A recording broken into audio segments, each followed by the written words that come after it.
एक कांग्रेस प्रवक्ता से मैं जरूर एक सवाल करना चाहूंगा अगर वो मौजूद हो। बिल्कुल बिल्कुल करिए। हाँ करिए। एक एक लेकिन इससे पहले मैं चाहूंगा अमित आपके उस स्टेटमेंट का जवाब दें। तो अमित, आप लोग भी आला कमान कल्चर के वो हो गए? इन्होंने भी खुद कहा कि हमारे आला कमान का फैसला। मैं आम आदमी पार्टी से 10 साल से जुड़ा हुआ हूं और अरविंद केजरीवाल जी की जो सादगी है, जो सरलता है, मान साहब की जो सादगी और सरलता है, उसके बारे में मैं खुद क्या पूरी जनता जन जन जानता है कि उनसे ज्यादा साधारण जमीन से जुड़ा हुआ नेता कोई नहीं है। हमारे यहाँ पे इस तरह का कोई कल्चर नहीं है। और मैं एक प्रवक्ता हूँ, प्रवक्ता के नाते मैं डिसीजन नहीं ले सकता, इसलिए मैंने ये बात कही है। तो ये जो रिलेट कर रहे हैं, मैं अनुपम जी से निवेदन करूंगा कि हमारी वो पार्टी नहीं है कि हम आला कमान कल्चर हमारे तो भैया हम तो जो डिसीजन जो है ये मेरा नहीं हो सकता। हम पार्टी के बारे में प्रवक्ता के मुंह से ही जानते हैं। हम तो पार्टी के बारे में प्रवक्ता के मुंह से ही जानते हैं। अगर प्रवक्ता ही आला कमान कह रहा है तो मान लेते हैं कि भाई पार्टी में आ गया होगा। कल्चर उसमें क्या बात है? मैंने ये नहीं कहा।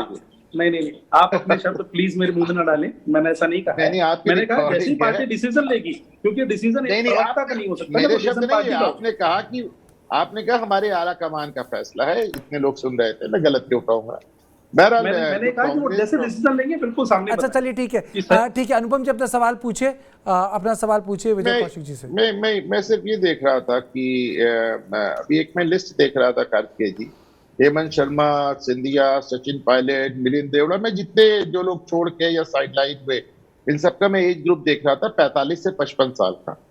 और वो लोग जो अब इस समय पार्टी में प्रभावी हैं, जयराम रमेश, कमलनाथ, गहलोत, दिग्विजय, खुद खड़गे, सब 70 all of them, even Jairam Ramesh भी 70, मतलब देखने में समझ भी नहीं आता। तो ये क्या है जहां से बूढ़ों के हाथ में कमान सौंपी जा रही है, जवानों को मार मार के पार्टी से भगाया जा रहा है? ये क्या राहुल गांधी का अपना एक इंफीरियोरिटी कॉम्प्लेक्स है जहां उनको लगता है कि उनके समकक्ष कोई भी युवा नेता खड़ा ना हो? इसका जवाब मैं आपको बड़े स्पष्ट रूप से दे रहा हूँ। विजय कौशिक जी, मैं इसका जवाब दे रहा हूँ। जवाब ये है कि राहुल गांधी जी का एक सर्कल था जिसमें उनके कुछ दोस्त थे। उन दोस्तों के नाम आप अच्छी तरह जानते हैं। ज्योतिरादित्य सिंधिया, अशोक तंवर हरियाणा से, इसके अलावा सचिन पायलट, मिलिंद देवड़ा और भी कई लोग उनके दोस्त थे। और राहुल गांधी जी शुरू से ही युवाओं को आगे बढ़ाने की पैरवी करते रहे। अब उस पैरवी करते करते स्थिति ये आ गई कि जिन युवाओं ने राहुल गांधी जी को घेर रखा था वो अपनी महत्वाकांक्षाएं थोपने लगे राहुल गांधी जी के ऊपर। जैसे ज्योतिरादित्य सिंधिया जी के साथ में मात्र कुछ ही विधायक थे, लेकिन वो मध्य प्रदेश का मुख्यमंत्री बनना चाहते थे। इसी तरीके से सचिन पायलट, इसी तरीके से आप अशोक तंवर को देख लीजिए, वो भी चाहते थे कि भी उनके पल्ले कुछ नहीं है, लेकिन उन्हें हरियाणा के मुख्यमंत्री पद का उम्मीदवार घोषित कर दिया जाए। कौशिक जी, इसमें गलत क्या है? राहुल गांधी भी तो प्रधानमंत्री बनना चाहते हैं। अगर वो युवा नेतृत्व मुख्यमंत्री बनना चाहता है तो उसमें गलत क्या है? राहुल गांधी अडानी के खिलाफ जंग छेड़ रहे हैं, वो भी भ्रष्टाचार के खिलाफ जंग छेड़ रहा है सचिन पायलट। तो सुन तो लीजिए, यही तो पार्टी कहती है, यही तो राहुल गांधी जी कहते हैं भाई ठीक है आपको बनाने में कोई दिक्कत नहीं है, लेकिन बहुमत भी तो होना चाहिए, वरना फिर लोकतंत्र की जरूरत क्या देश में? अगर किसी स्टेट में उस पार्टी के विधायक चाहते हैं कि भाई उनके नेता अशोक गहलोत जी मुख्यमंत्री बने, और मध्य प्रदेश में चाहते हैं कि भाई वहां पर कमलनाथ जी बने, हरियाणा में चाहते हैं कि भाई हमारे विधायक के भाई चौधरी भूपेंद्र सिंह हुड्डा जी मुख्यमंत्री बने हरियाणा के, तो जिसके साथ 10 या 20 एमएलए हैं, तो यानी कि जिसके साथ 100 एमएलए हैं उसकी तो राजनीतिक हत्या कर दो, और जिसके साथ 20 एमएलए हैं कि वो केवल युवा है और उसको हम मुख्यमंत्री बना दें।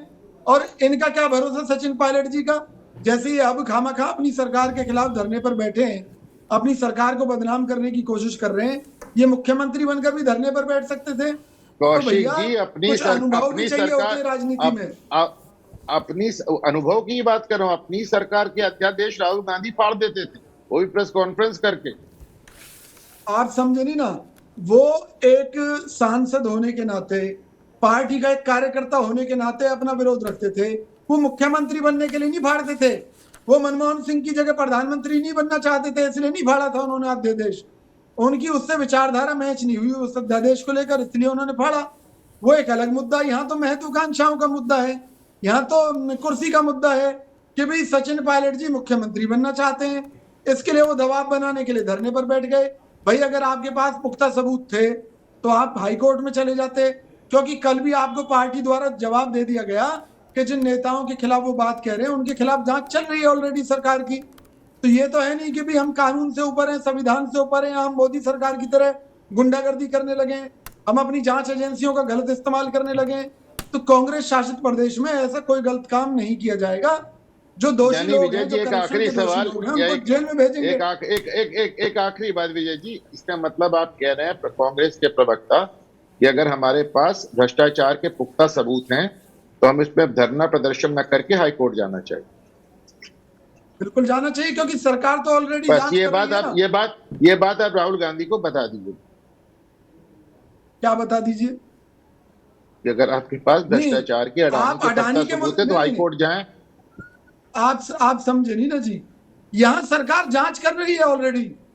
हम केंद्र से क्या कह रहे हैं कि आप जांच करिए जी, कोर्ट में जांच चल रही है, अलग विषय है जी। आप बात को समझिए जी। कांग्रेस पार्टी ये कहती है कि किसी भी करप्शन की जांच हर मुद्दे पर होनी चाहिए। जी जी, देखिए सरकार की तरफ से हो, इसमें देखिए उस पर मोटी बात है कौशिक जी। देखिए कौशिक जी, मोटी बात तो इस पर सब सहमत होंगे। कहते हैं ना कि आपने घर, जैसे कहते हैं ना वॉशिंग और डर्टी लिनिंग इन पब्लिक, कहने मतलब है घर की बात आपने बाहर कर दी। आपने चीज़ घर की होनी चाहिए तो वो पब्लिकली आपने जाके कर दिया, आपने डिसिप्लिन तोड़ दिया। ये पहली बार नहीं, दूसरी बार डिसिप्लिन तोड़ा। ठीक है, आपका पेशेंस लूज हो गया, आपको बहुत सारी चीज़ें प्रॉमिस की गई, आप वो प्रॉमिस पे खरे नहीं उतरे। कहीं ना कहीं एक ट्रस्ट डेफिसिट हो गया। पंकज, आऊँगा मैं अमित जी आपके पास, फिर रामलाल जी के पास भी आऊँगा, मैं श्याम सुंदर जी के पास भी। ट्रस्ट डेफिसिट हो गया है बहुत ज़्यादा सचिन पायलट को लेके, क्योंकि मुझे पता है कि जब उस दिन जब कोची में वॉक कर रहे थे राहुल गांधी के साथ, लोग फोटो वोटो तो बहुत खिंचवा रहे थे, लेकिन सीनियर लीडर्स भी थोड़े से माइंडफुल थे। इनका एक पार्टी के अंदर ट्रस्ट डेफिसिट हो गया है सचिन पायलट का। नहीं देखिए, मैंने खुद देखा वहाँ। कौशिक जी जो बात कह रहे हैं कि नंबर्स जिसके साथ था उसको प्रमुखता दी जानी चाहिए, तो ये लॉजिक तो असम में अप्लाई नहीं हुआ। हेमंता के साथ ज्यादा लोग थे, तो फिर आप तरुण गोगोई को क्यों पसंद कर रहे थे? ये लॉजिक कांग्रेस पे इसलिए नहीं अप्लाई होता है। हाँ। इंदिरा जी ने तो नरसिम्हा राव का इस्तीफा करा लिया था। बिल्कुल। पी शिवशंकर ने आने नहीं दिया था कई सारे लोगों को। नरसिम्हा राव तो लेकिन एक जो कह रहे हैं नंबर्स का गेम का असलियत तब पता लगता है जब आप सत्ता से अलग हट जाए ना, मुख्यमंत्री की कुर्सी छोड़ दें, तब जाकर के पता चलता है कि असली संख्या किसके साथ है। सत्ता में जब तक कोई बैठा रहे और उसके बाद ये कतई पता नहीं चल सकता कि कौन विधायक किधर है और कौन मंत्री किधर है, क्योंकि सब लोग उधर ही जाना चाहते हैं जिधर उन्हें मलाई दिखाई देता है। इसलिए मैं इस बात से बिल्कुल सहमत नहीं हूं। मैं ये मानता हूं कि पिछला चुनाव लड़ा गया था सचिन पायलट की अध्यक्षता में। सचिन पायलट को क्रेडिट तो मिला था, सचिन पायलट ने लंबा इंतजार भी किया। ऐन वक्त पर अशोक गहलोत के हाथ में सत्ता गई, तो सत्ता की भागीदारी में उनका भी तो हाथ होना चाहिए।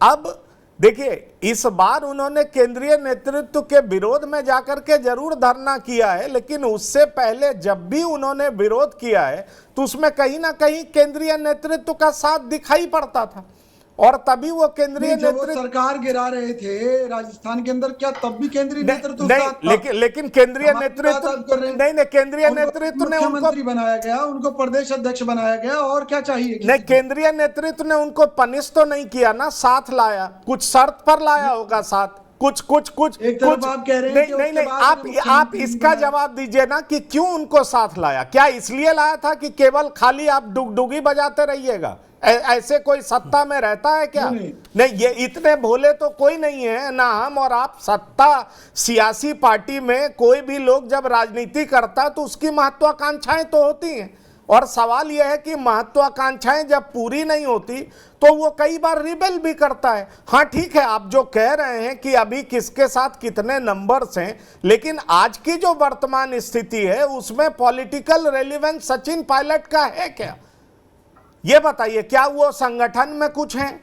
क्या वो सरकार में कुछ हैं? कुछ ही पहले उन्होंने प्रदेश के मुखिया ने गद्दार तक कह दिया। क्या वो अपनी बात वापस ले रहे हैं? आखिरकार केंद्रीय नेतृत्व उनको कैसे सम्मानित करेगा, कैसे प्लेकेट करेगा? ये सवाल तो सचिन पायलट पूछना चाह रहे होंगे ना, और लंबे समय से वो पूछ रहे हैं, लेकिन उसका जवाब नहीं मिल रहा है। सुनिए, मैं उनके जवाब दे देता हूं।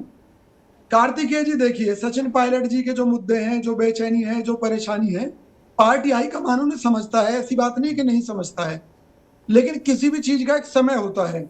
ऐसा नहीं है कि भाई अभी चुटकी बजाई और अभी उनकी बीमारी दूर हो गई। उनकी बीमारी जब इतने साल पुरानी है तो समय तो लगेगा। उन्हें चाहिए तो ये था कि भी अब चुनाव आने वाले हैं, वो अपने सिस्टम को मजबूत करते, कार्यकर्ताओं के बीच में जाते, कांग्रेस पार्टी को और मजबूत करते, हमारी पार्टी की जीत सुनिश्चित करते।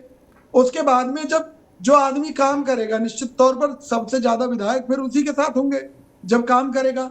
और जब हमारी सरकार बनेगी तो कोई अशोक गहलोत जी की बपौती थोड़ी नहीं है। इससे पहले भजन लाल जी को हटाकर उनकी जगह भूपेंद्र हुड्डा जी को सीएम बनाया गया था। मान लीजिए अमरिंदर सिंह जी को हटाकर चन्नी को बनाया गया, लेकिन समय था ना जब पार्टी हाईकमान को लगा कि भी अब समय है, भूपेंद्र एक नए चेहरे हुड्डा पर फिलहाल दाव लगा सकते हैं। भजन तो लाल जी जरूर के से प्रोटेस्ट के बावजूद हुड्डा जी बने थे। मैं तो वही तो कह रहा हूँ ना जी, एक लाइन का प्रस्ताव जब पारित प्रदेश कराते हो। अध्यक्ष श्री भजन लाल और जी सचिन पायलट को उस टाइम मुख्यमंत्री बनाने की बात आए तो आप कहते हो कि बहुमत नहीं है, संख्या बल नहीं है। नहीं, आज के समय में आप क्या चाहते हैं? मतलब कांग्रेस पार्टी अपनी सरकार गिरा ले, जबरदस्ती गिरा ले? नहीं, मैं तो ये कह रहा हूँ ना, मैं तो ये कह रहा हूँ ना, दोहरे मापदंड क्यों? मापदंड एक रखो ना। आप दोहरे मापदंड को मुख्यमंत्री बनाना हो तो कहते हो कि आलाकमान फैसला करेगा, एक लाइन का प्रस्ताव पास कर दो। आप समझ नहीं ना भाई साहब। किसी को मुख्यमंत्री नहीं बनाना हो तो आप कहते हो कि बहुमत नहीं है इनके पास, विधायक इनके पास नहीं है, तो दोहरे मापदंड क्यों रखते हो? बात को मापदंड समझिए, एक रखो ना। बड़ी हमारी सीधी तरह सी बात गाँव में भी समझ हमारा लीजिए। संसदीय जो बोर्ड है वो तय करेगा कौन चला रहेगा कौन चला नहीं हुड्डा जी, रहेगा। ना हुड्डा जी को जब बनाया था तब बहुमत उनके साथ था, हुड्डा जी के सारे विधायक उनके पास आ गए थे।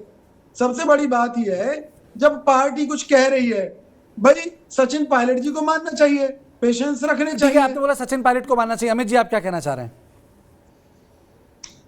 तो मेरा एक प्रश्न है जो मैं कांग्रेस के प्रवक्ता श्रीमान कौशिक साहब से कहना चाहूंगा कि पायलट साहब, एक तो नजर ये आ रहा है कि कौशिक साहब ये डिसाइड नहीं कर पा रहे हैं कि कांग्रेस के प्रवक्ता हैं, पायलट साहब के विरोधी हैं या गहलोत साहब के प्रवक्ता हैं।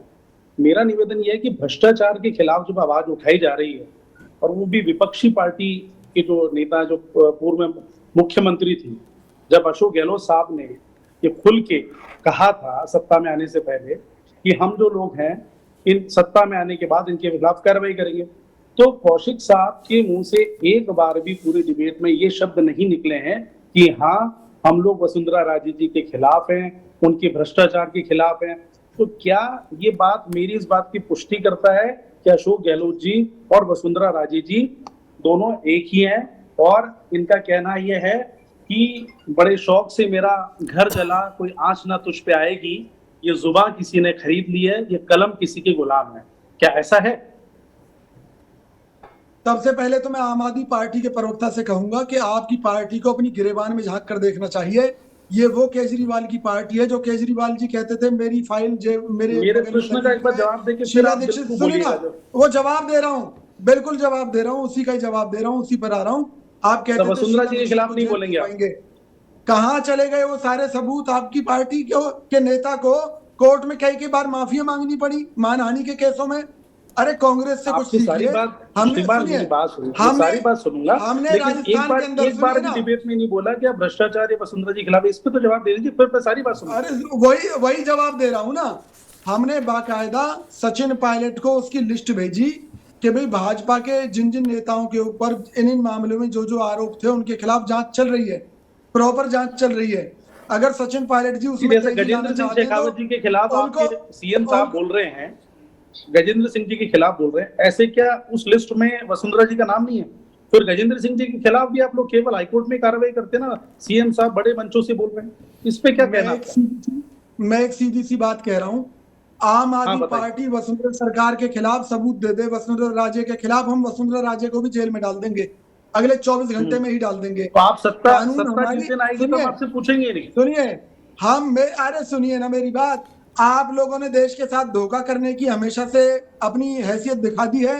जिस तरह से खालिस्तानियों के साथ मिलकर आपने पंजाब में सरकार बनाई, पंजाब को जलाया, दिल्ली की जनता के साथ छल किया, तो तो जनता आपको समझ चुकी है। आप दोनों को मैं रोकना चाहूंगा, सुनिए आप दोनों को रोकना चाहूंगा क्योंकि यहाँ एक सवाल है, आप भी पूछ लीजिएगा। एक चीज रामलाल जी से भी पूछ लेते हैं, आप लोगों की मुख्यमंत्री कैंडिडेट वसुंधरा राजे सिंधिया ही है ना Ramlal ji? She is the chief ministerial candidate. लगता है फ्रीज हो गया। रामलाल जी की भी आवाज नहीं निकल रही अब। नहीं वेट करेंगे, हम वेट करेंगे। रामलाल जी, लगता है टेक्निकल ग्लिच है। हाँ पंकज जी। विजय कौशिक जी, आप पायलट सचिन पायलट जी को विद्रोही कह रहे हैं, तो क्या अब आप उनके साथ काम कर सकेंगे या उनको अब पार्टी से निकालने का रास्ता पूरे तरीके से तैयार कर देंगे, हर हाल में उनके साथ काम नहीं करेंगे? कांग्रेस पार्टी एक परिवार है।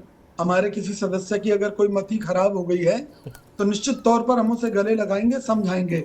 अगर फिर भी ना मानेंगे तो कार्रवाई की बात बनती है। उन परिस्थितियों में पार्टी जो भी निर्णय लेगी, हमारी पार्टी के अध्यक्ष मल्लिकार्जुन खड़गे जी जो भी निर्णय लेंगे वो पूरी पार्टी को स्वीकार होगा। लेकिन अभी भी हमारी कोशिश यही है कि सचिन पायलट भाजपा की साजिश में ना फंसे, भाजपा का मोहरा ना बने। उनकी जो शिकायतें हैं निश्चित तौर पर वो पहले भी दूर की गई थी और आज भी जो मुद्दा वो उठा रहे हैं उस मामले में मुकदमे दर्ज हैं, उनमें जांच चल रही है और कानून के मुताबिक कार्रवाई जारी है और जो दोषी होंगे किसी को बख्शा नहीं जाएगा। करप्शन को लेकर जितनी बड़ी कार्रवाई राजस्थान सरकार द्वारा की गई है वो देश में अपने आप में एक रिकॉर्ड है। ये भी आप सुन लीजिए, भ्रष्टाचारियों के खिलाफ जो एक्शन राजस्थान सरकार ने लिए हैं, चाहे रिश्वत लेते हुए पकड़े जाने को लेकर, चाहे किसी भी तरह के घोटाले को लेकर, वो अपने आप में राजस्थान जैसी मिसाल आप किसी दूसरे स्टेट की नहीं दिखा सकते हैं। और मैंने कहा है कि सचिन पायलट जी को हम निश्चित तौर पर समझाएंगे, मनाएंगे, फिर भी वो नहीं मानेंगे तो मैंने कहा ना कि भाई कालिदास अगर वो बनना चाहते हैं तो वसुंधरा जी के खिलाफ आपके 5 साल पूरे होने वाले हैं, जांच कब पूरी हो जाएगी?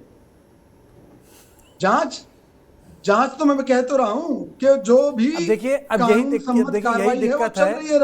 दिक्कत है कि सारे सवाल सचिन पायलट ने पूछे, भारतीय जनता पार्टी ने उसके कोई जवाब नहीं दिए, जवाब कांग्रेस के प्रवक्ता दे रहे हैं। सचिन पायलट ने इतनी बाइंड में कर दिया है पार्टी को, सवाल पूछ के तो उन्होंने अपना अनशन तो खत्म कर दिया, वो तो हाथ झाड़ के निकल गए। अब जितने प्रवक्ता हैं जवाब उनको देने पड़े, जांच हुई, जांच कहाँ पहुंची, किस स्टेज पे पहुंची, उस पर कौन सा पेपर गया। अल्टीमेटली मोटी बात यह है कि सचिन पायलट ने आज अपनी पार्टी और अपने नेतृत्व को एम्बैरेस किया है। ये इनडिसिप्लिन है, सीधा सीधा उसको दूसरे शब्दों में नहीं कहा जाता। मुख्यमंत्री नहीं बने भाई, life is not fair, politics is also not fair, यही पॉलिटिक्स का वो होता है कि आप नहीं कह सकते। कैसा लगता होगा लाल कृष्ण आडवाणी को, जिस पार्टी को उन्होंने जहां पहुंचाया आखिरी मिनट में वो गायब थे सिस्टम से। क्यों भाई? पार्टी का मन था कि उन पार्टी में सेंटिमेंट था, तो उनके नेतृत्व में लड़ा गया, नहीं बन पाए। लेकिन पार्टी का सेंटिमेंट था मोदी को लेके, जहां सेंटिमेंट था वहां पूरा नेतृत्व चला गया। तो उस पर कहना कोई चीज़ फेयर है अनफेयर है वो बेकार की बात है। मैं क्लोजिंग कमेंट लूंगा हमारे जो 2 पत्रकार मित्र हैं उनसे, एक लूंगा मैं अनुपम जी से और दूसरा मैं श्याम सुंदर जी से लूंगा। श्याम सुंदर जी, आपको लगता है ये आखिरी दांव खेल दिया? देखिए storm in the tea cup है। नहीं, देखिए विजय मिश्रा जी, विजय शर्मा जी जो बोल रहे थे, जांच कहाँ चल रही है कमीशन। देखिए माथुर आयोग बनाया था, बिना एक्ट के बनाया था, विधानसभा में क्या कहा था मुख्यमंत्री जी ने, आपको पता है? कहाँ जांच चल रही है? अब देखिए जो आप यहाँ पर आके तथ्यों के खिलाफ चीजें बोल रहे हो, विधानसभा में मुख्यमंत्री जी ने घोषणा की थी हम हरियाणा बाकी राज्यों की तरह नहीं करते कि एक को जेल में डालें, उसको जेल से बाहर निकालें। हमारे यहाँ तो भाईचारा चलता है और हमारे यहाँ बहन बहन का रिश्ता है ना प्रगाढ़। मुख्यमंत्री जी ने खुद ने कहा कि माधवराज सिंधिया मेरे मित्र थे, उनकी ये छोटी बहन है तो मेरी बहन है। ये विधानसभा में रिकॉर्डेड मामला है। विजय जी, आप जिस तरह का तथ्य रख रहे, कम से कम तथ्यों को तो सही रखो। अगर बहुमत सही आया होता, अगर 99 सीटें आई, इसके कारण मुख्यमंत्री सही बात कह के चले गए, इनका कट गया। अगर वो बोलिए श्याम जी। स्पष्ट नहीं, मैं कह रहा कार्तिक जी, स्पष्ट बहुमत नहीं आया था, 99 सीट आई थी, इसके कारण मुख्यमंत्री अशोक गहलोत थे। अशोक गहलोत तो राष्ट्रीय महामंत्री थे, दिल्ली में काम कर रहे थे, राजस्थान में तो थे ही नहीं।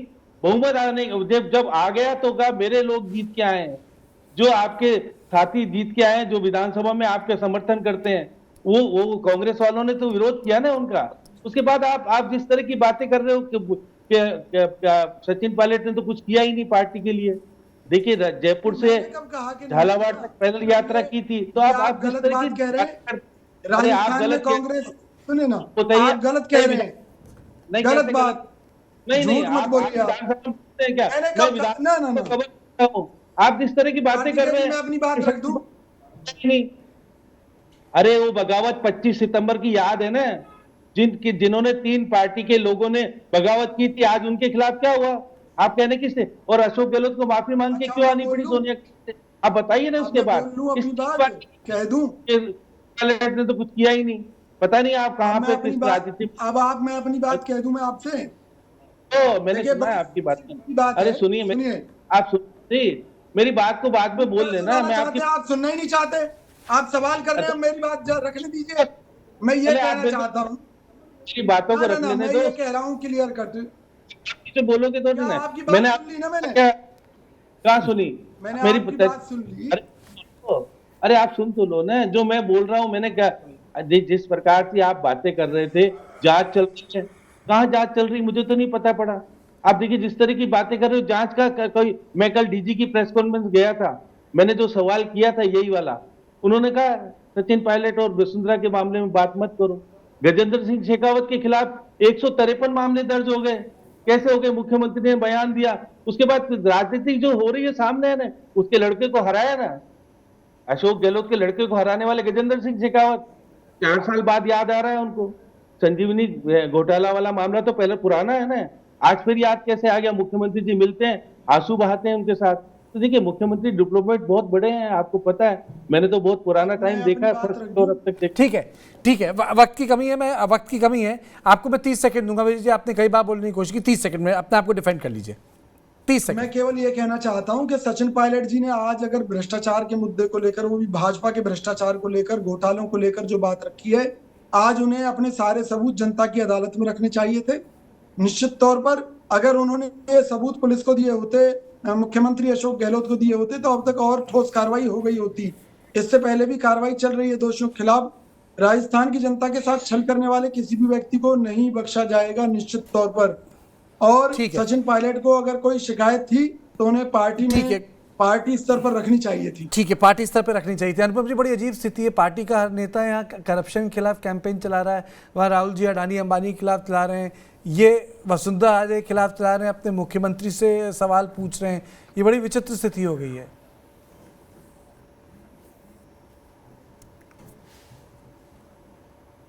आवाज आपकी अनम्यूट।